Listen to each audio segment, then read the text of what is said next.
If you'd like to see more of our videos, hit the subscribe button to stay on top of the market news. Good morning, traders. Welcome to today's market review. This is Razak at CMtrading. Today is June 8th, 2020, and today is Monday morning. So looking at the highlights of the day, the Dow Jones explodes to the upside after the NFP released last Friday. But first, let's take a look at the economic events of the day. So only one event coming up later today at 3:45 South African time. ECB President Lagarde will be speaking out of the European Union. Later this week, though, we have a massive number coming out of the United States. FOMC this Wednesday has a rate decision. And then on Friday, we have a consumer confidence number that's coming out. So two major events coming out of the United States. But looking at the markets, we finally see the GBP actually break its resistance, catching up to the euro, but now the euro fizzles at its resistance level. So kind of like a little bit of catch up there. I'm going to take a look at those two currencies. And looking at the Dow Jones explodes to above 27,000 on the NFP. Trump's answer to all this turmoil, to the unrest in the United States, to the coronavirus, is to pump more money into the markets. And that's exactly what's been happening. So we've traded above 27,000 for the first time since February. So it's almost a complete reversal on the Dow Jones. Now looking at the commodities, also taking a little bit of a correction there. Gold breaks lower below 1,700. Well, oil trades above 40 last Friday, but then retraces. We're going to take a look at that. And lastly, looking at the stocks, Apple computers hits new historic highs. We are in a midst of pandemic, and Apple makes new historic highs. Unbelievable. Looking at the banks that kind of fizzle after the open. But let's take a look at the markets and see what we can expect from today's trading. So we're taking a look here at the Euro USD at a weekly chart. You could see we hit this resistance-ish level, okay, at this 112, 113-ish level above this area, and then we're retracing right here. Now, this is finally kind of given up its rally here, where the GBP kind of is picking up, okay? So interestingly enough, even though that this is, letting go at 113-ish level, and retracing to 1287, I'm not saying that this is going to break down, later today, but you want to keep an eye on it because it is as a significant resistance right now. Now looking at the GBP USD, we broke above this 125.90-ish level, as you could see, and we are sustaining ourselves above it. Okay, so that's really an important factor there. Now we do have that resistance-ish level, a 130-ish level, if we do close this in and sustain this above this 126-ish level. So something to consider as we go into this week's session. Okay, so a lot happening there in the currencies.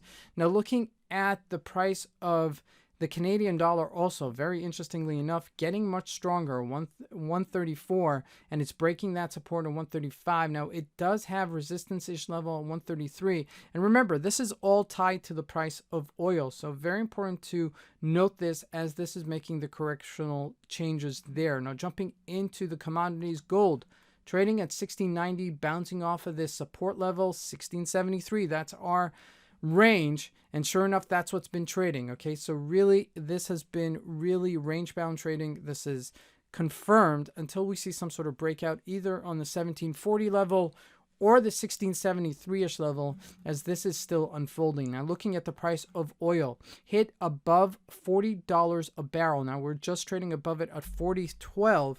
Now, this did recoil a little bit, and the fact that OPEC Plus is going to cut its production is forcing the price a little bit higher also. Okay, so there's a few factors here. There's the price that's being forced higher because of the cutting in production, thereby making it still profitable for some of these oil refineries to dig and to extract the oil from the ground. Okay, however, we're not yet out of the woods, right? Because the lockdowns still need to actually be proven. Some of the airlines are coming into international travel in the middle to the end of this month. Okay, so some have already opened, but we're not there yet where we've opened the markets completely. Now, looking at the Dow Jones, this is really something. We're trading at 27,128. Now, look at what happened last Friday. We went in last Friday, just if we look at a 30-minute chart, we buzzed off of that NFP report. Okay, the NFP report came out more positive than expected.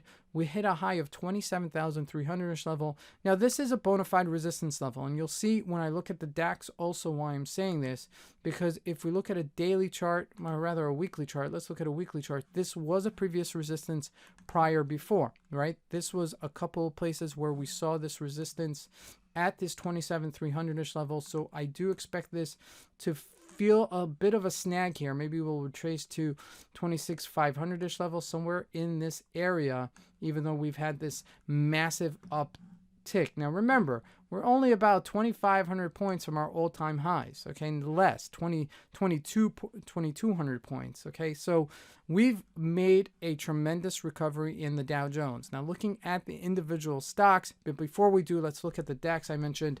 This is what I'm talking about. This was a previous resistance-ish level, a 12,854. We're about 60 points away from that. So this may be a comfortable place for this to retrace at these levels, especially since we're going into the summer. We're going into the latter part of the trading session for the next couple of months. We still don't know how things will open up, okay, in terms of the lockdowns, in terms of the easing of the lockdowns.